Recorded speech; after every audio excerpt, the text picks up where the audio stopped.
Bueno, estamos de regreso y estamos con Alfredo Figueroa, a quien invitamos en esta, temporada de elecciones, porque seguimos en el proceso electoral. Desde luego estamos en el punto donde se está perfilando ya, proyectando ya para el Congreso, desde el INE ayer mismo lo hizo. El INE...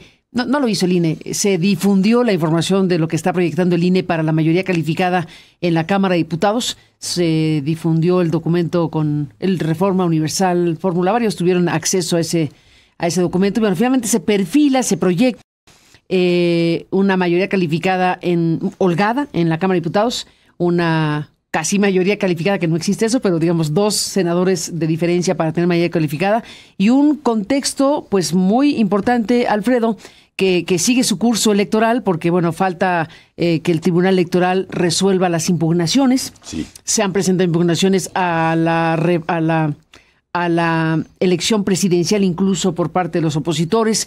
Se ha insistido que se trató de una elección de Estado, que una elección sin piso parejo. Vamos a ver qué hace este tribunal respecto a los recursos que se han presentado y lo que venga, y los tiempos legales para que finalmente se termine de constituir el nuevo gobierno, el Congreso y lo demás que está asociado a este proceso 2023-2024. ¿Qué estás viendo en todo esto, Alfredo Figueroa?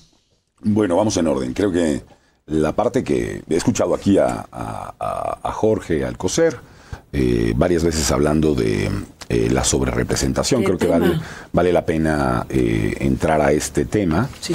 Y Jorge ha venido hablando aquí, y algunas cosas las ampliaremos, digamos, creo que para mejor entendimiento del proceso, de lo que pasa a nivel federal, pero hay que estar atentos a lo que está pasando a nivel local, Carmen. No solamente a nivel federal. Es decir, este fenómeno de la sobrerepresentación no es un asunto que solo sea materia de una práctica fraudulenta, usando las palabras de Jorge, que hacía esta advertencia de, déjenme hablar de palabras fraudulentas desde el punto de vista legal, no desde el punto de vista de la propaganda, ¿no? Decía Jorge. Bueno, no hay que ir más lejos. Aquí en la Ciudad de México ha habido una cosa que es verdaderamente de escándalo. O sea, de escándalo absolutamente, porque en el momento de asignación, en el caso de la Ciudad de México ya se asignaron los pluris. Y en el caso en este caso, para que hubiera para que no hubiera sobrerepresentación de Morena, lo que han hecho es trasladar en el último momento, es decir, en el momento de la asignación, con un proyecto de 38 legisladores que tenía originalmente Morena, ahora los morenistas dicen, no me voy a pasar a los grupos parlamentarios del Verde y del PT.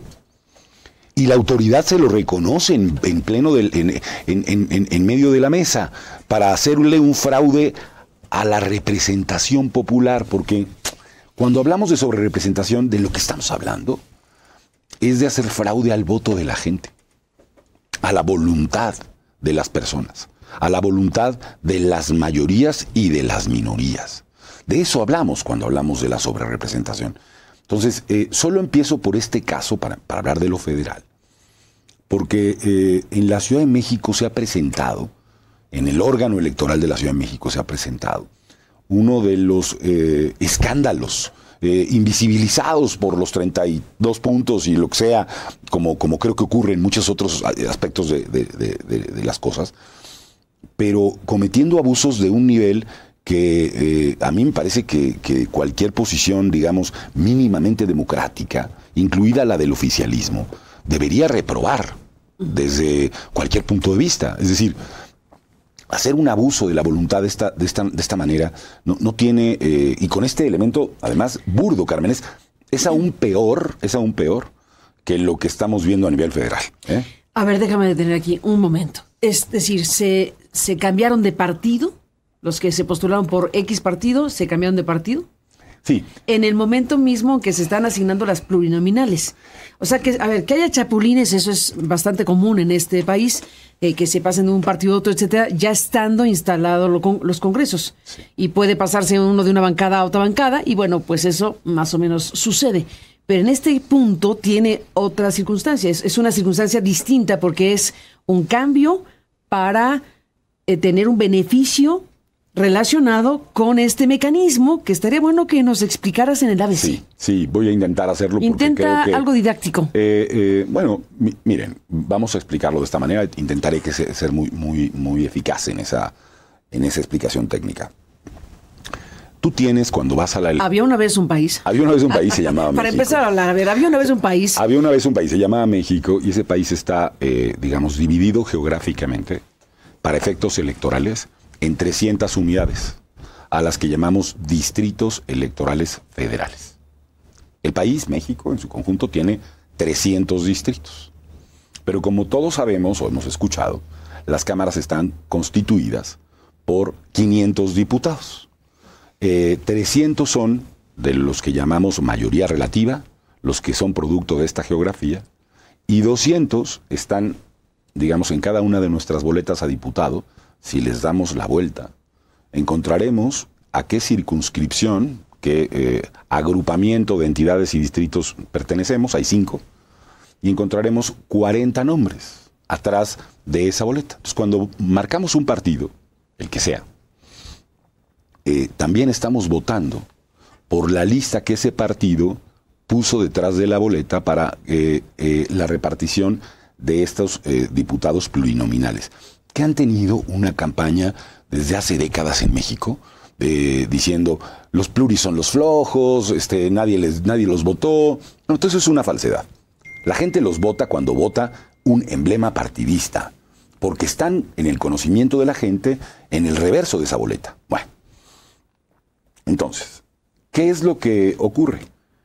Si nosotros podemos, digamos, déjenme darles un ejemplo, si solo hubiera diputados uninominales, como por cierto pretende el actual proyecto enviado a la Cámara de Diputados, lo que podríamos vivir en México, que es lo que vivimos con el PRI en el pasado, es que alguien con el 35% de la votación del país puede tener el 100% de la Cámara de Diputados.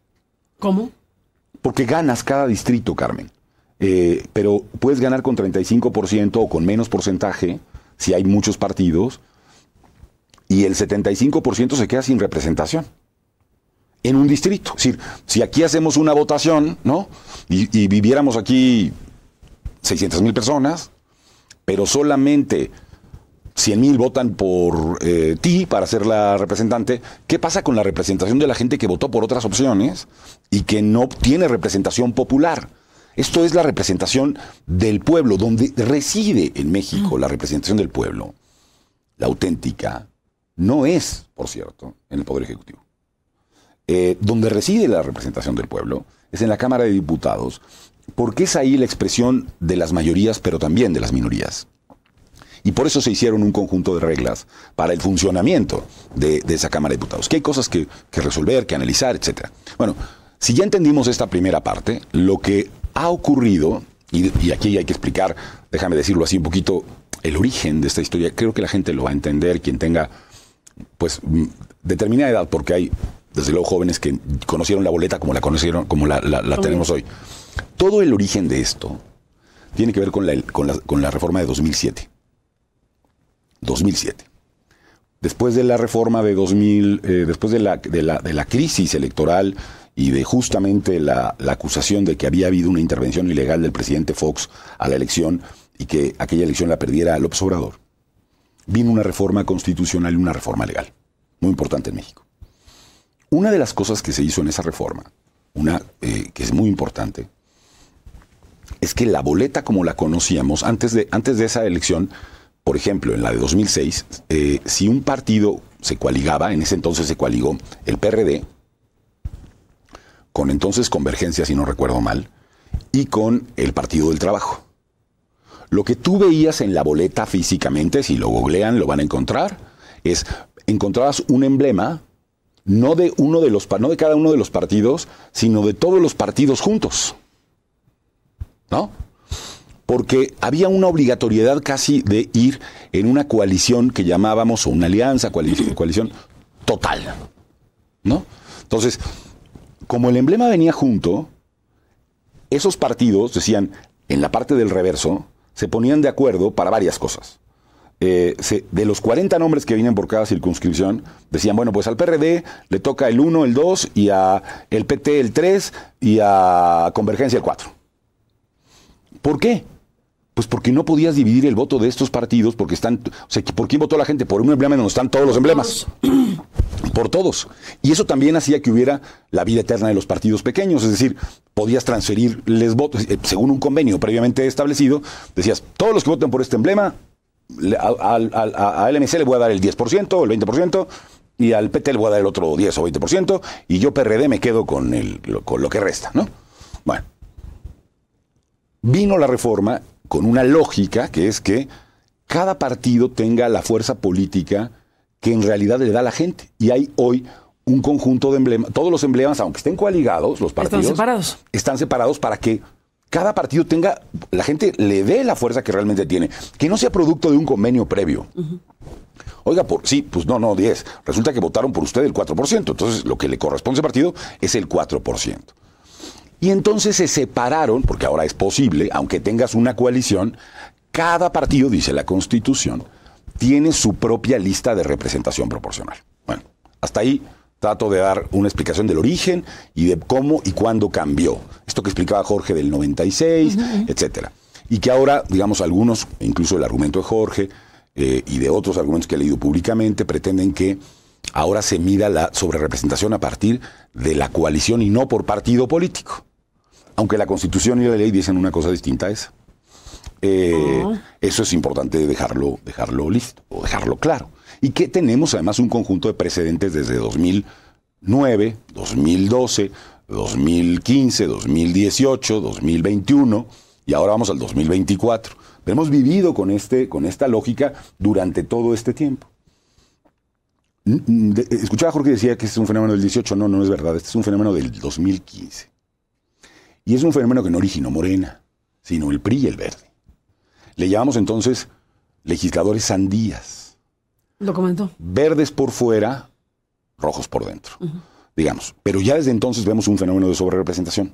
¿Cómo se hace la trampa, digamos, para que quede claro a la gente sencillamente? Bueno, tú ya ganaste, hoy ganaron ya, en este país ganó, por ejemplo, Morena, o vamos a ver, el PAN, ganó 31, 32, de los 300 distritos que hay en el país, ganó 32. Entonces, lo que haces tú, lo que hace la autoridad, lo primero que hace es decir, muy bien, entonces, en función de los votos que tiene el PAN, ¿cuántos pluris le tocarían? Y haces una consideración que no explico porque es un poco compleja técnicamente, pero en realidad dices, tomas toda la votación, ya quitando candidatos no registrados, votos nulos, partidos que perdieron el registro, candidatos independientes, que hay 1% ganador en México, divides toda esa votación entre los 200 lugares a repartir y te da una cosa que le llamamos cociente. Bueno, ¿cuántas veces cabe ese cociente en los votos que tiene el PAN, en los que tiene el PRI, en los que tiene el PRD? Y ese es el número de legisladores que le tocan. Tomas la votación de los uninominales más los plurinominales que les toca y tiene un total. Inmediatamente después de eso, lo que haces es tomar, espero no estar siendo muy complicado técnicamente, es difícil explicarlo, pero lo explico. Lo que haces es decir, muy bien, el PAN obtuvo el 18% de la votación nacional emitida. Entonces, se puede sobrerepresentar hasta 26%. No puede tener en la Cámara más del 26%. Morena tiene el 43% de la votación. No puede tener en la Cámara más que el 8% de sobrerepresentación, que es 49%. No puede tener más que eso. Y entonces, lo que tú haces para determinar, sumas los pluris que les corresponderían, más los uninominales, y dices, bueno, pues el PAN tiene 70, podría tener hasta 130. No está sobrerepresentado. Pero ¿de qué se compone la base de la suma? De los uninominales que ganaste y de los plurinominales que te tocan. Bueno, ¿la trampa en qué consiste? En que los uninominales que gané no me los atribuyas a mí, Morena. No son míos. Son de otros partidos con los que yo me coaligué. Entonces, en realidad, digamos en este momento, lo que tú tienes es, cuando haces el convenio de coalición, dices, Carmen Aristegui es del PT. Aunque sea de Morena, el que la va a sellar en la coalición es el PT. Y por lo tanto, a la hora de hacer la suma de los uninominales, tengo poquitos, y entonces me tienen que asignar muchos pluris. Esos que le robo a los partidos minoritarios que no me corresponden, al defraudar la base de mayoría relativa de esos 300 distritos que no se le están atribuyendo a Morena, porque he escondido, esto que llamaba Jorge Topos, ¿no? He escondido en los otros partidos a mucha gente de Morena para que aparezca mi base muy chiquita y entonces me asignen muchos más de los pluris que realmente me corresponderían, porque en la suma, digamos, no me sobrerepresento. No sé si me he explicado con alguna claridad. Esto es técnicamente, es mejor explicarlo seguramente en un pizarrón y desarrollarlo. ¿Qué es lo que tenemos entonces aquí? Lo que tenemos Pero dame un segundo aquí. ¿Y dónde entra lo que la autoridad tendría que utilizar, que es lo que se incorporó en algún momento de esta historia de la famosa militancia efectiva? O sea, ¿cómo hacemos para identificar este fenómeno que Jorge llamaba topos? Algo tuve que ver en eso. A ver, cuéntame. Proceso. A ver, en el 2000, bueno, tú recordarás que en el 2018, cuando esto se da, lo que sí ocurre es que la magnitud del fraude que vivimos la primera ocasión de esto... O sea, en 2015. Sí, en 2015 se da este fenómeno, hay fraude, y de hecho es un fraude que favorece al PRI. Y si no recuerdo mal, estamos hablando de los 2 o 3 votos que le permitieron la mayoría simple al PRI y al Verde juntos. O sea, estamos hablando de muy poquitos casos, pero con una consecuencia muy relevante. La mayoría simple combinada entre los dos partidos. Bueno, o muy cerca de ella. Lo de 2018 es escandaloso. O sea, en 2018, tú recordarás aquí, también había el efecto de los 33 millones de votos, recuerdo muy bien. Yo creo que este fue, si no recuerdo mal, el único o de los únicos espacios en donde se habló en 2018 del proceso de sobrerepresentación. Yo tratando de hacer esta explicación que seguramente no es muy virtuosa, pero que intenta explicar a partir de que se quiere hacer un fraude a la voluntad de la gente, y entonces lo planteamos en varias ocasiones. Y yo decía, no hay necesidad de que hagan este tipo de prácticas que son fraudulentas de la Constitución y de la ley. Y entonces, en aquella época, el Instituto Nacional Electoral decidió no tomar ninguna determinación, salvo, y hay que decirlo, quien documentó esto en el Consejo General en el 15. Y en el 18 tiene nombre y apellido como autoridad electoral y se llama Pamela San Martín. Fue ella quien dio esta batalla desde el Consejo General, desde el primer minuto, en solitario. Aquel Consejo General que presidía Lorenzo Córdoba. Bueno, en el 15 y en el 18 el INE, déjame decírtelo así, voltea a otro lado. Y hay una impugnación, ya en el 18, para explicar esto. Y el tribunal, si no recuerdo mal... ¿Quién impugna? Impugnan todos los partidos de oposición. Todos prácticamente, o sea, el PAN, MC, PRI, PRD, en aquel momento, o sea, todos, hasta donde yo recuerdo. En el 21, y el tribunal se lava las manos porque, claro, lo que dice es, pues esto ya se había resuelto. Se había resuelto, digamos, porque hay precedentes electorales. Hubo controversias a lo largo de los años, etcétera, entre salas. Esas controversias las resolvió la Sala Superior.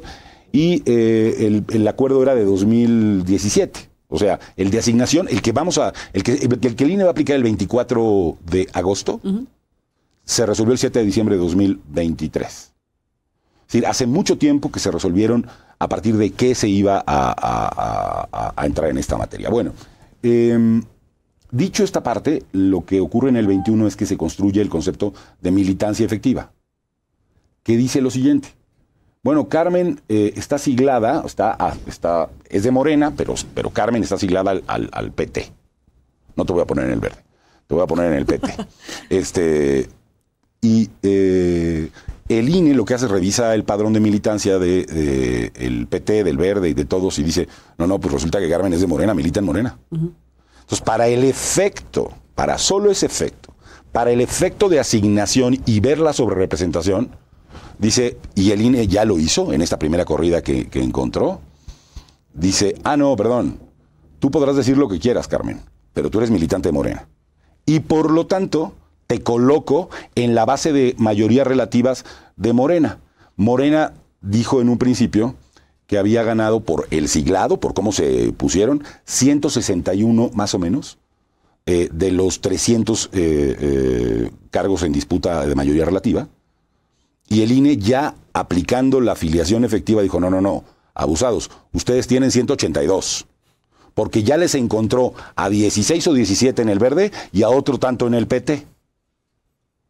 Y de todas maneras, a partir de esa corrida, digamos, en este primer fenómeno, de todas maneras, Morena sigue teniendo un problema de sobrerepresentación, porque el problema del 21 de la militancia efectiva no se resuelve por completo.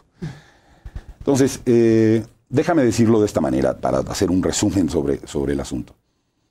Hay un problema que creo que tiene solución, desde una perspectiva diversa a la que se ha publicado, se ha puesto en el espacio público, y tenemos un problema muy grave.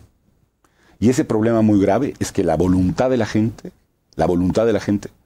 de las minorías, está siendo defraudada a partir de que la autoridad electoral en la actualidad no está analizando el conjunto, digamos, de casos en términos de quién promovió a quién en esta elección.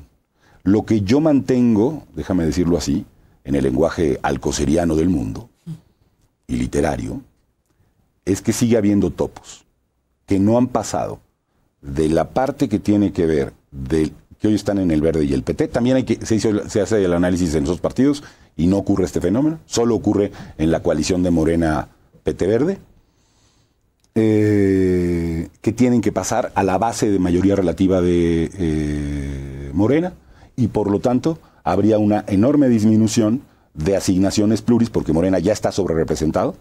O sea, ya hay sobrerepresentación de Morena, ya se le estarían asignando menos diputados de los que normalmente le tocarían, pues es más del 8%, y esos tienen que repartirse no entre la oposición, sino entre el resto de partidos políticos, incluyendo al PT y al Verde. Entonces, ese es el fenómeno que vivimos, y hay que estar muy cuidadosos, porque, como yo narraba, hay que ver cuántos casos más de este tipo de práctica que se está volviendo común, esta trampa hecha técnicamente, está ocurriendo en lugares, ya decía yo, el caso de la Ciudad de México. Bueno, pues habrá que hacer un análisis más pormenorizado de qué está pasando en los congresos del país, porque aquí no estamos hablando de un fraude indudablemente a la voluntad, de manera directa, abierta, aviesa, es decir, no calculado, meditado. Por eso es tan importante que, sin que le pidamos a la autoridad electoral, especialmente al Tribunal Electoral del Poder Judicial de la Federación, que deshaga lo que dice la Constitución, que es un poco lo que he escuchado yo públicamente. Entiendo la racionalidad del planteamiento y creo que es correcto desde el punto de vista político ese planteamiento, pero desde el punto de vista jurídico yo percibo que hay muchas carencias para poder efectivamente arribar a esa conclusión, porque no puedes hacer una regla solamente para este caso.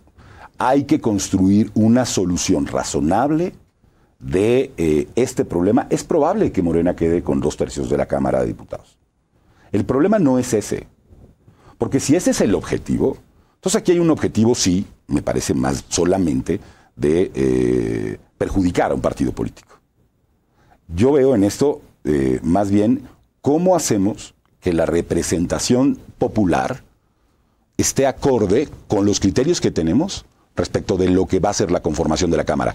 Y si Morena obtiene los 2/3, eso se los dio la gente, independientemente del cuestionamiento que tengamos sobre la elección de Estado, no elección de Estado, etcétera. Lo que yo no vería como correcto es buscar un criterio para perjudicar a un partido, sino un criterio para beneficiar la representación auténtica del pueblo. Bueno, pues estamos de regreso en esta parte final de la reunión con Alfredo Figueroa, de este encuentro en la mesa. Estamos, Alfredo, ya a punto de que se dé a conocer el gabinete o parte del gabinete de Claudia Sheinbaum. Se espera que esta semana lo empiece a anunciar ya los nombres de quienes van a ser, pues, integrantes de su equipo. por hablar de este tema. Está, desde luego, la reforma judicial que está pues tensionando las cosas de diferentes maneras. ¿Qué estás viendo desde el ámbito analítico en la política mexicana en este justo momento que vivimos? Bueno, yo creo que hay un primer, digamos, dilema, paradigma en el espacio público, y ese dilema, paradigma, tiene que ver con salud. Gracias. Gracias. Salud. Salud. Gracias. Ese primer paradigma tiene que ver con la idea de si Claudia Sheinbaum va a hacer algún tipo de giro inesperado respecto de lo que es la continuidad del obradorismo en términos, digamos, de su estructura y de su proyecto original, digamos. Esta idea de este segundo piso de la Cuarta Transformación, ¿de qué está hecho ese segundo piso? Es decir, la maqueta está ya escrita, o sea, solo se trata, déjame ponerlo en estos términos. La maqueta está ya prehecha y lo que Claudia va a hacer es ejecutar esa maqueta.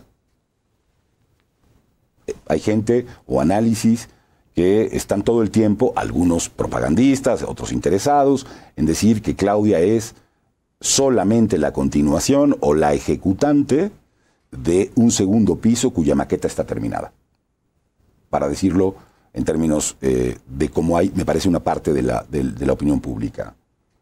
Hay otra parte de la opinión pública, y creo que animada, ya te lo decía la semana pasada, un poco por tu pericia y por además la decisión de Juan Ramón de la Fuente de darte una entrevista.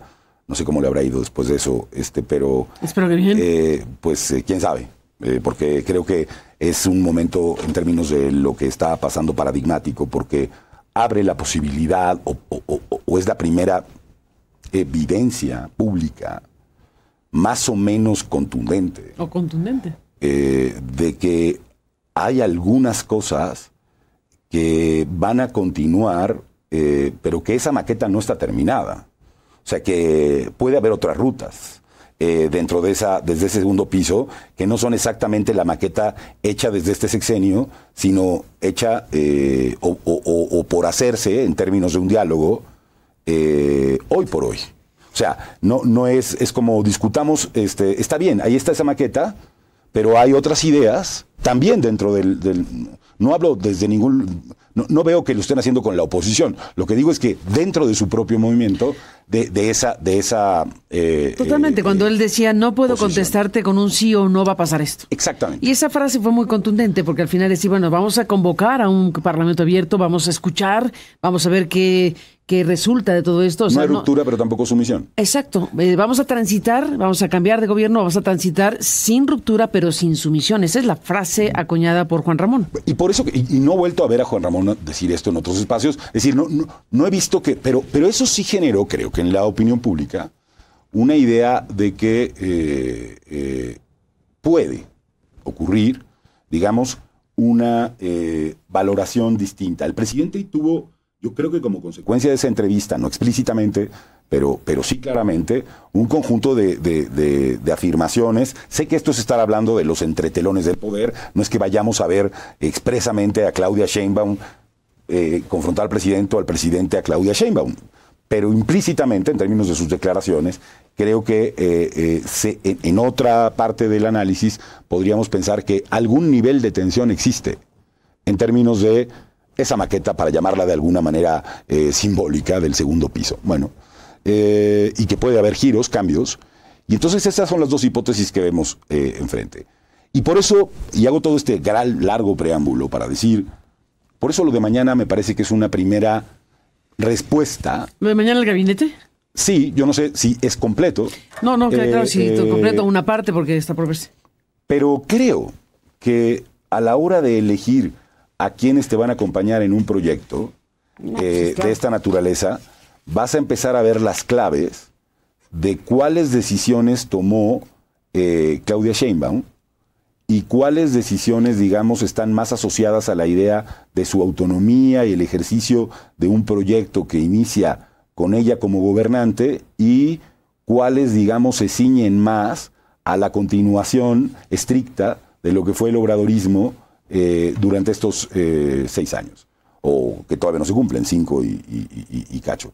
Bueno, creo que o sea, lo que mañana veremos y merecerá un análisis es, a ver, ¿quién va a estar en la Secretaría de Gobernación? Según Reforma, los que suenan, a ver, déjame aprovechar la primera plana de Reforma, aprovechando aquí la quiniela. Cocina gabinete y pide unidad. Pide Sheinbaum a legisladores y partidos cerrar filas. Y luego dice, ellas y ellos suenan. Estos son algunos de los personajes que podrían tomar parte del gabinete de Claudia Sheinbaum de acuerdo con fuentes de Morena. Y entonces ponen a Gobernación, fíjate, una terna. Rosa Isela Rodríguez, Juan Ramón de la Fuente o Mario Delgado. En Gobernación, que es una pieza clave como ningún. Si fuera esa, o sea, si solo nos tuviéramos en esa terna. Supongamos que son entre Mario Delgado, Juan Ramón de la Fuente y Rosa Isela Rodríguez. Bueno, a mí me parece que ahí es muy claro, ¿no? No, a ver. No, a mí Yo no. solamente veo una persona que puede tener las competencias para iniciar un diálogo desde la Secretaría de Gobernación con otros actores políticos y que va a tener una apuesta por la pluralidad política dentro de esos tres. Y su nombre es Juan Ramón de la Fuente. Sí creo también que Rosa Isela es una mujer razonable, con la que se puede tener un diálogo y que tiene una cierta mano izquierda y mano derecha. El otro señor, no quisiera yo hacer ninguna afirmación sobre él, pero las características del señor Delgado no son precisamente las de alguien que tiene una voz propia y que tiene una posición, me parece que siempre ha actuado más bien como una correa de transmisión del poder al que se deba en ese momento. Se llame Marcelo Ebrard o ahora López Obrador o Claudio Sheinbaum. Aquí entre los que están... de los que suenan, según Reforma y las fuentes de Morena, en la Cancillería, Juan Ramón de la Fuente o Marcelo Ebrard. Bueno, a ver, si tú eligieras entre Gobernación y Cancillería con Juan Ramón de la Fuente. Gobernación. Yo, sin ninguna duda me quedaría con Juan Ramón de la Fuente en Gobernación. Luego está Economía, pues vuelven a poner a Marcelo Ebrard y a Altagracia Gómez. En Educación a Rosaura Ruiz Gutiérrez, que ella sola está solita. En Salud, David Kersenovich, el doctor Kersenovich. Sí. En Bienestar está de nuevo el nombre de Rosa Isela, el de Ariadna Montiel, el de Luis Manuel Alcalde, que es una cartera muy importante. Bienestar, por todo lo que significa. Sí, no veo a ninguna, o sea, no veo en esos nombres ninguna persona que en realidad esté como, que sea al margen del obradorismo. Creo que son personas más bien del obradorismo, pues muy concentradas en eso. No veo novedades, pues, o sea, no veo novedades. Hay que recordar que Claudia Sheinbaum montó un equipo de especialistas, no solamente de estos que son ¿dónde están de las que la 4T, sino de especialistas externos. Sí. Entre está Juan Ramón de la Fuente, Kersenovich, bueno, estuvo Corral. Corral, que está aquí identificado, Javier Corral, el exgobernador de Chihuahua, sí, está aquí entre los que suenan en función pública, que es Javier Corral y Estela Damián, que sería una cartera muy importante en función del tema de la anticorrupción. Sí, los vería, o sea, veo que Javier está en eso, pero sé que Javier también es el senador electo. Pero también Marcelo. Sí, por eso creo que Marcelo probablemente no llegue al gabinete. El que no quedó de... Yo no creo que Marcelo llegue al gabinete. No. No. A ver, yo creo que en general los cuatro... Canciller ya fue. Las cuatro corcholatas perdedoras, digamos. Adán Augusto va a estar en la Cámara. Y seguramente como coordinador. Creo que Marcelo, y creo que... Yo no sé quién es el otro, Noroña o el del Verde, no me acuerdo, pero... El del Verde está aquí en Medio Ambiente, imagínate. No, bueno, aquí está Mariana Boy, que sí es del equipo de Claudia. Y que venía del Verde. Y que venía del Verde. Fue candidata del Verde contendiente con Claudia en el 2018. Pero después le incorporó a su equipo. Después sí. Entonces sí es más del equipo de Claudia, Mariana Boy y Manuel Velasco, pues ya sería ¿qué cosa? Es que sería una cosa ya para este país que el titular de la Secretaría del Medio Ambiente sea del Partido Verde Ecologista de México, que ni es partido ni es ecologista. Ni es partido, ni es ecologista, ni le importa. Sí está en México. Sí está en México. En México sí está, pero es que es una locura. Creo que ahí está parte de... Es que es parte del asunto, porque se puede convertir en la segunda fuerza electoral, el Verde, con todas estas circunstancias que has narrado, y tener la cartera de la Secretaría del Medio Ambiente. No, sería terrible. No, bueno, sería terrible. Sería terrible. ¿Qué dirían los partidos verdes del mundo? Sería un acto de un pragmatismo, digamos, doloroso, sangrante para Claudia Sheinbaum. A ver, porque lo que sí está claro es que le dieron todo a Claudia Sheinbaum, toda su propaganda, etcétera. sería un pragmatismo sangrante que Claudia Sheinbaum tomara esa decisión. Pero creo que ahí, Carmen, por eso creo que el mañana hay una primera respuesta sobre algo que yo vuelvo a insistir. López Portillo llegó al poder como candidato único. Paseó por el país, su campaña. Candidato único. Claro, entonces se intentaba justificar la democracia de aquella elección. Creo que lo comparaban con Malawi o no me acuerdo con quién para decir que eso era democrático. Bueno. Sí, era una cosa horrible. López Portillo firma, con su puño y letra, la reforma que da inicio a la transición a la democracia en México. La reforma de 1977. Con Reyes Heroles. Que era el secretario de Gobernación. Reyes Heroles. Es correcto. Lo que hace, porque yo sé que hay una parte de la academia que no entiende, que la linealidad de la historia política de los pueblos y de la democracia no existe. La linealidad. La linealidad no existe. Subes y bajas. Puedes tener, la historia de la democracia no es progresiva. Necesariamente. Puede ser regresiva. Pero incluso veniendo de una lógica en donde tú no esperarías que un candidato único tome una decisión del inicio de un nuevo modelo, esas cosas han pasado en la historia política de México. Entonces, nos muestra cosas. Y podemos ir a la historia de Zedillo, que tiene elementos parecidos a estos que narro, en fin, con una enorme votación en su favor, etcétera. Bueno, estos son los elementos, los giros que creo que hizo, están... por cierto, una reforma judicial draconiana. Bueno, hizo una reforma constitucional muy fuerte, sí, pero también hizo una de las reformas que nos dieron lugar, ahora sí, a la consolidación de lo que llamamos el régimen de la transición a la democracia, con la reforma de 96-97. Totalmente. ¿No? Entonces, bueno, totalmente. Es ahí donde pueden pasar determinadas cosas que no necesariamente estaban en el script original de la llegada al poder. O alguien pensaba que Zedillo realmente era y tenía la legitimación y las cualidades después de cómo llega a la candidatura para hacer finalmente lo que termina ocurriendo en términos de la llegada de la alternancia política en el 2000 después, ¿no? Y el respeto por ese resultado, siendo que el PRI nunca había perdido las elecciones presidenciales. O sea, a ver, a lo que voy es a lo siguiente. Hay giros todavía que van a darse, creo, en el espacio. Ojalá que sean giros venturosos para el movimiento democrático y no de consolidación para el autoritarismo que en muchos sentidos se ha ido construyendo a lo largo de estos 6 años. Has dicho, Alfredo Figueroa, con esto nos vamos. Un abrazo. Gracias por estar aquí. Volvemos.